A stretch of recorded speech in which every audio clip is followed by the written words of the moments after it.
Ano, kaya mo pa, Alfred? Tumahimik ka!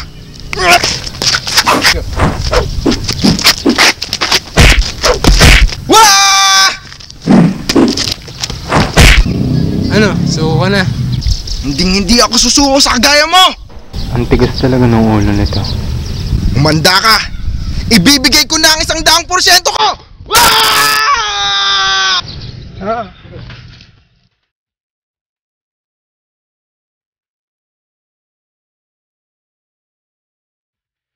Ako nga pala si Eugene. Pumanaw sa isang aksidente. Ngunit nabigyan pa ng isang pagkakataon para mabuhay muli. Kapalit ang pagiging isang spirit detective. Ngayon, ang misyon ko ay pigilan ang mga halimaw na makatawid sa dimensyon ng mga tao. At siguraduhin ang kapayapaan nito upang manambalik ang aming normal na buhay.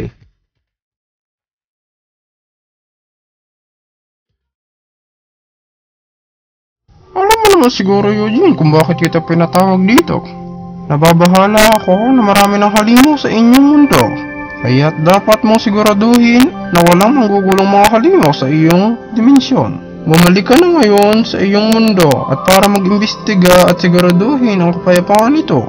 Tsaka ako nasasabihin sa iyo ang buong detalye ng iyong misyon. Oo nga pala, bibigyan kita ng armas para malabanan ng iyong mga kalaban. Teka, ano ba yan? Baril espada o kanyon? Ano ka ba? Spirit detective ka, hindi polis pang kalawakan. Ang ibibigay ko sa iyo ang tinatawag nilang spirit gun.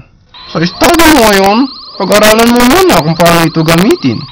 At siya nga pala, magagamit mo lang ito 1 beses sa isang araw dahil mahina pa ang iyong kapangyarihan. Kaya kung ako sa iyo ay gagamitin ko ito kung nararapat lamang at kinakailangan.